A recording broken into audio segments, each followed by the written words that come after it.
Good morning, everyone. Really great to have you with us. I'm Ben. I'm the co-founder and the chief customer officer here at Start with Data and SKU Launch. For those that you don't know who Start with Data are, we're a business that helps distributors, retailers, and marketplaces structure, enrich, and manage their product data.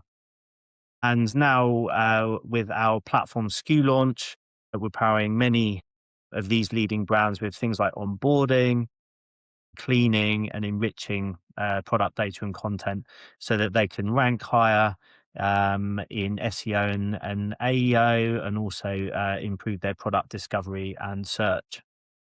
So today we're going to be talking about why supplier data is never usable and hopefully what you can do about it.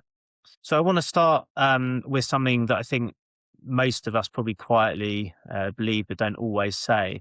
And it really is that supplier data feels like it should really be a solved problem now. So we've had, you know, PIMs for years, we've built supplier portals, we've in some cases created our own templates, onboarding templates, standards, validation rules, workflows. So on paper, this should be easy, but for most teams, supplier onboarding is still feeling like a really painful process. So often data arrives late, it looks complete, but then when you actually try and use it, everything starts falling apart. And we see teams having the same issues over and over again. And the problem we've got now is that volumes are increasing. These problems are just getting worse and worse. And we know that, you know, suppliers aren't lazy, right? And we know that internal teams do their best, but in most organizations, um, basically people are working incredibly hard just to kind of keep the lights on really and keep things moving. So this workshop is for you if supplier onboarding in your business really feels like a problem that kind of keeps resurfacing. It's not something that you've ticked off. And if you regularly hear that a supplier is data is complete, like a product introduction, but your team still can't publish it without doing a whole bunch of manual fixes, and then that's a big signal. And also, if in your business structured data feels a lot more important than it used to, it probably does because automation and marketplaces and AI all require a really good structured data foundation. And in addition, if you've already invested in a PIM, which lots of businesses have, or a portal or an onboarding process, but things are just not getting easier, then you're definitely not alone. So when these problems show up and particularly around supplier onboarding, the instinct is often to assume something's missing. So it's like, oh, maybe another system, another template. But in most cases, I actually believe the issue isn't lack of tooling or lack of effort. It's actually the way supplier data is collected and interpreted doesn't match how it's actually needed later on. So if any of this sounds familiar, I'm going to talk you through, um, some strategies that you could use to hopefully improve your process. So this challenge, supplier onboarding, um, it shows up in all sorts of different businesses. Um, but fundamentally, there's kind of three core types of businesses where it's the biggest issue. And they're all businesses that have a volume of suppliers to deal with to onboard product data from. So if you're in distribution, the pain usually comes from scale and complexity, right? You've got huge SKU volumes, you've got highly technical attribute models, and you've got a long tail of products where the data is never quite as clean as you expect it to be. So every inconsistency between what a supplier sends and how you model products internally for your customers gets exposed very quickly. And the same kind of goes for retail, though in retail it's less about technical depth and it's more about speed and consistency. So, you've got strict schemas, you've probably got tight launch windows, there's probably very little tolerance for ambiguous data. mm, And that can really block, time to market, speed to market. And then if you're running a marketplace, well, supplier onboarding pretty much is the marketplace business, right? It's the quality of supply data that directly limits how fast you grow and how good the customer experience is and ultimately how much you sell. So they're all different models. They've all got the same underlying pressure, right? Supplier data arrives in a format that doesn't line up with the way the business actually needs to use it. And it's that miss that really creates a lot of friction in your businesses that you feel downstream. And the supplier data challenge is feels not much harder now than it did a few years ago, right? So mainly because there's more data, but there's also more of everything all at once, right? So requirements keep growing. And there's more specs, more content fields, more compliance requirements, more challenge specific requirements.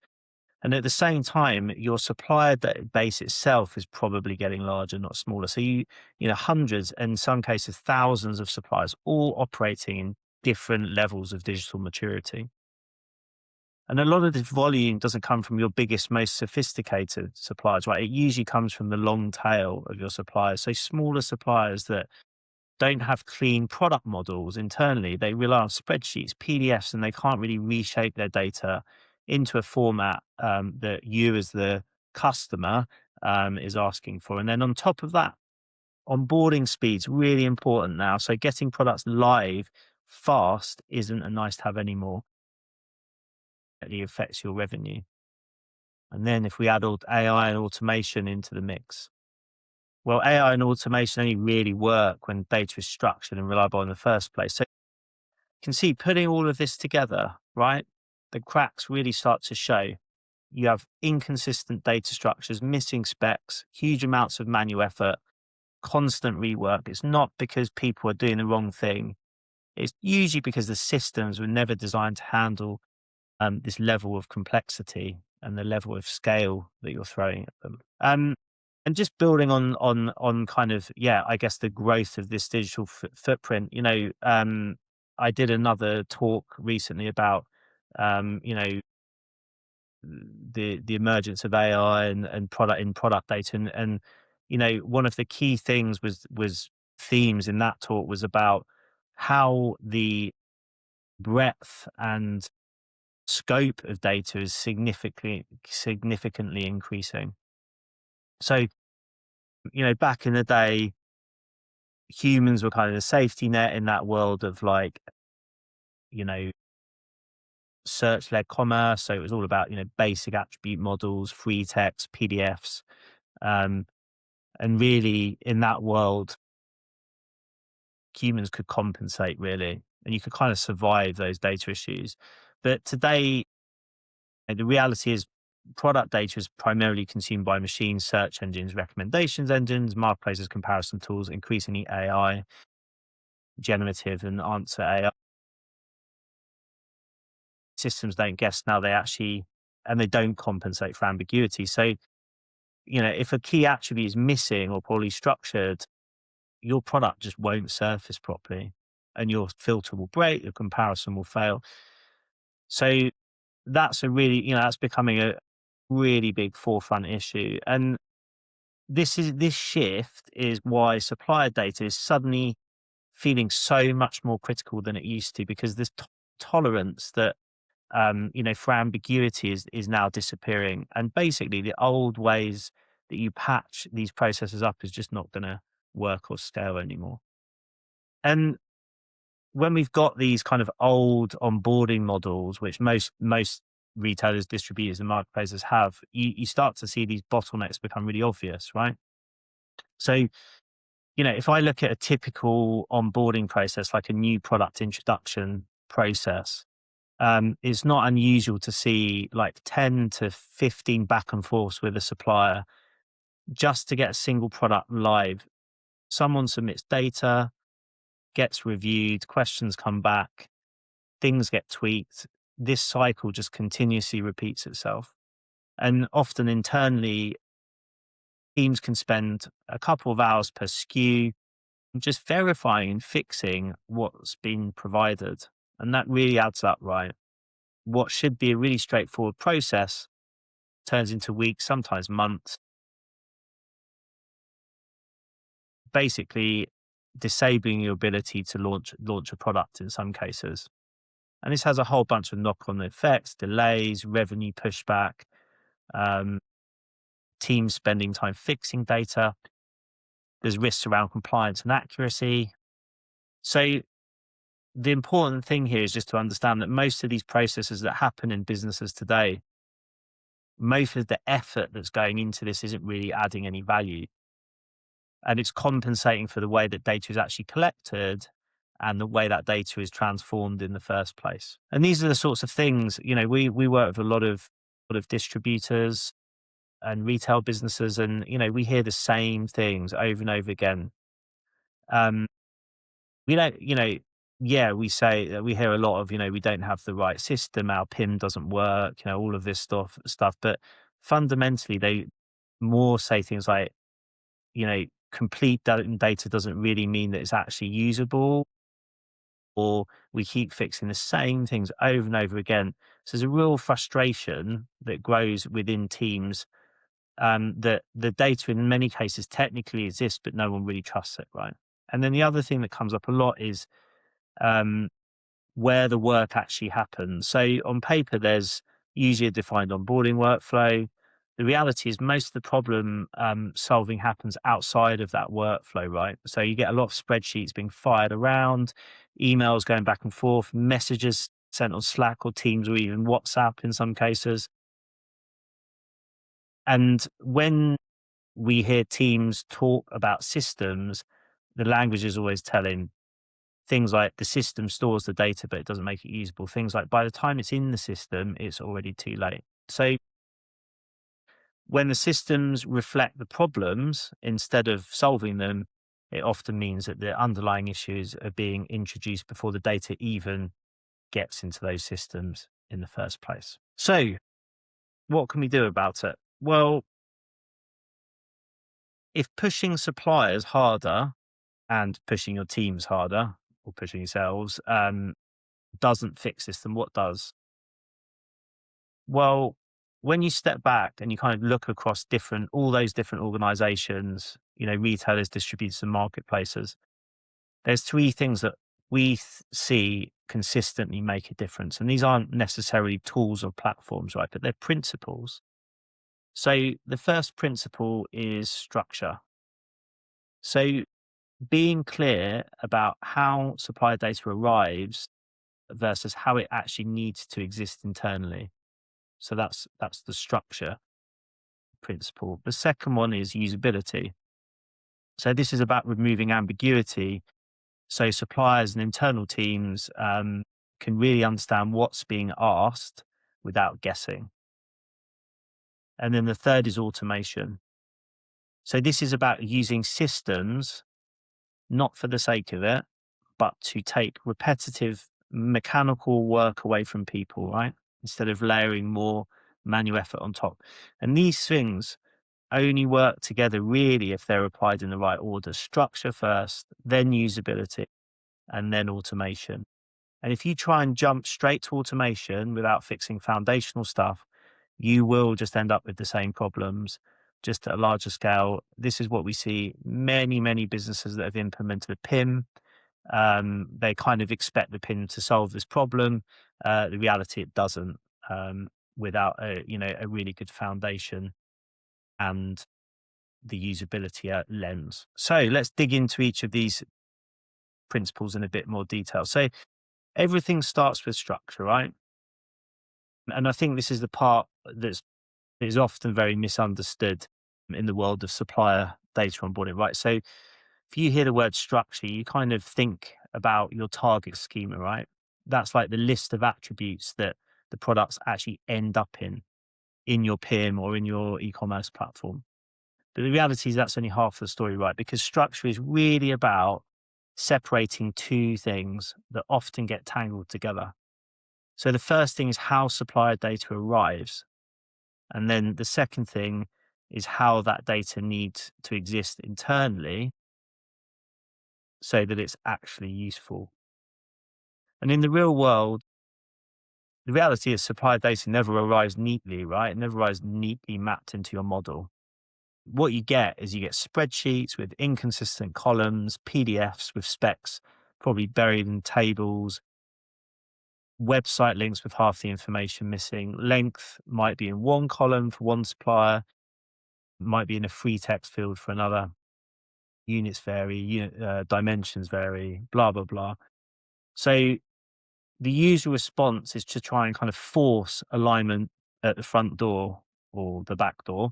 So, and often what that means is you send the data back, you ask supplier to use your template, and you map everything to your attributes before you even start. That feels like a kind of control mechanism, but it usually just slows everything down, right? It pushes complexity onto people who don't understand your internal structure, your suppliers. So a much better approach here is to accept that supplier data will always arrive in its own shape, right? Capture it at the source. Don't block onboarding and preserve what the supplier actually is providing. And then once it's in your world, you can map it, normalize it, enrich it to the structure that you actually need. And if you decouple this onboarding, if you decouple this structure issue, it will scale your onboarding process. It allows you to move forward without waiting. Um, is the same approach that works whether you have hundreds or thousands of suppliers in many cases. So structure isn't about lowering your standards. It's just building a system that kind of works with the reality instead of constantly fighting it. All right. So that's the first principle. The second principle then is usability. So let's say you've got this great structure in place, right? Usability is usually the next thing that starts to matter. So a lot of bad supplier data is caused by suppliers doing the wrong thing on purpose, right? It's caused by uncertainty. They will open a form or a spreadsheet and they will see an attribute like product type or application or form factor with no explanation of what that actually means. So they guess, right? Or they leave it blank, or they just shove something in there to move on, right? Now, from the supplier's point of view, they've completed their submission. But basically, from your point of view, you've just inherited a bunch of ambiguity, and now someone in your team has got to untangle all of that. So if we've got good usability, it removes all that guesswork.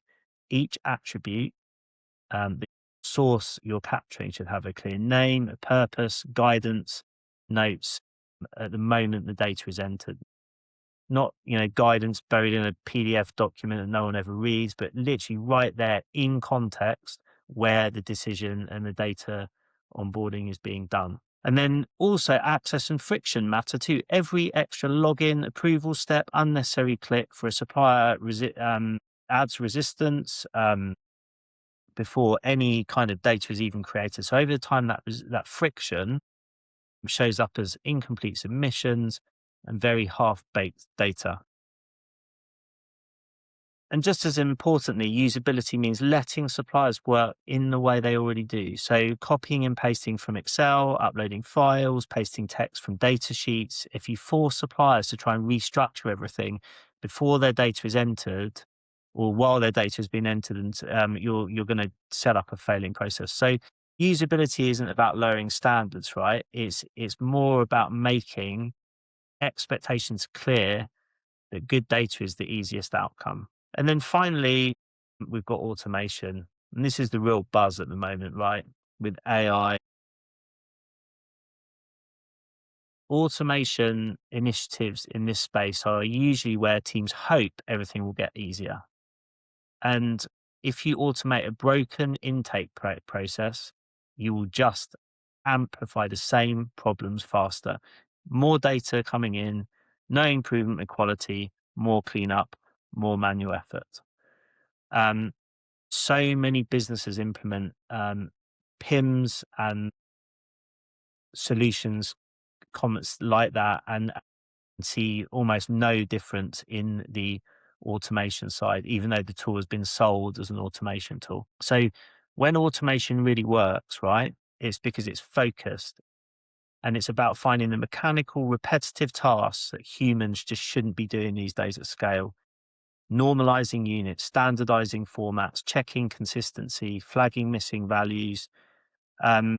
a good example is how a team could deal with missing data today. The default response is chase a supplier, right? But if you implement systems that can gap fill from known sources, similar products, and then surface those values in a confidence level way, then the humans role kind of shifts more to a QA rather than a data manipulator and fixer.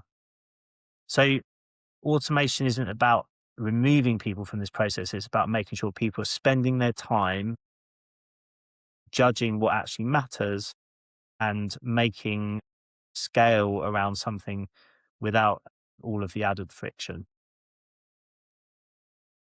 And I just want to tell you a little bit about a couple of case studies from Start with Data's perspective. Right, so these are two customers that we work with a lot.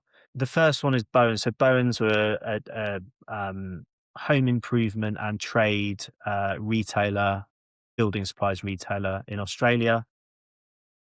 They made a very deliberate decision to capture supply data directly from the suppliers, right? Rather than relying on spreadsheets bouncing around internally. But the key things about how they actually did that. So they didn't just say, here's a portal, fill it in.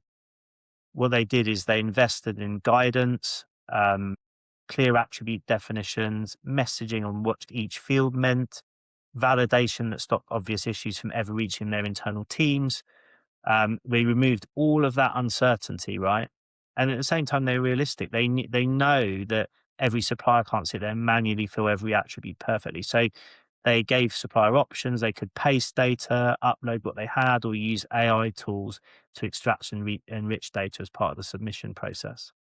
So that's kind of usability done really well. You're not lowering the standards, you're just making good data the easier outcome.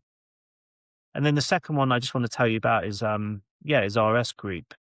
So RS Group, this is one where kind of the structure really comes to life. So they work with a huge supplier base, and they've made the early decision to try and force all suppliers. They made the decision that forcing all suppliers into a single format is not realistic. So they're now focusing on capturing source data first. So this is what suppliers already had: spreadsheets, documents, existing exports, messy inputs. And then that source is the input for extraction and enrichment into a clearly defined target model. And that separation has changed a lot. The suppliers themselves don't really have to understand RS's internal model. They just ask to provide what they have. So kind of accept first, improve second, and then you can really, really scale the process. So to bring it all together and to start wrapping things up, I want to leave you with a way of turning all this in something practical, right? So here's kind of 4 steps you can go through. So the first thing is to get clear on the structure before you change your tools and process, right? Be explicit about what is usable data. Separate that from how the supplier data arrives. Okay. If these 2 things are blurred, everything else becomes harder. And then the second is you need to reduce friction, right? Make it easy for suppliers to submit data, but don't confuse that with relaxing a requirement. So give them guidance, right? Low friction submission is what you're headed for here. That leads to better submissions, not stricter policing. And then the third is stop chasing perfection, right? You don't need every attribute before you move forward. You can define minimum viable sets of data for each of your product families. It allows a product to progress, and then you can improve it incrementally with automation instead of blocking everything, right? And then finally, you can use automation to fill the gaps. You can let systems, AI-led systems, handle a lot of the repetitive work now, so people can focus on reviewing and decision making. So if you approach it this sort of way, then supplier onboarding can really become a capability you can actually scale rather than this kind of constant.